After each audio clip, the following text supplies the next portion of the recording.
In this tutorial, we're looking at the forecast assumptions for accounts receivable. When we enter the accounts receivable area, we can see at the top of the screen that the software is telling us the dollar value of accounts receivable in the most recent entered actual month.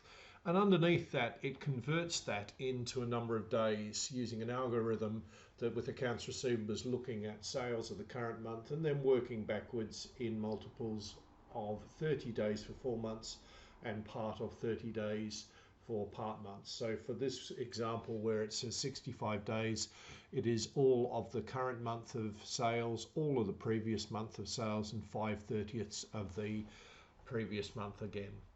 When you first come into the software, the forecast assumption will default to the same number as the current performance, and you then have the option to increase that by days or reduce it by days or leave it at the same.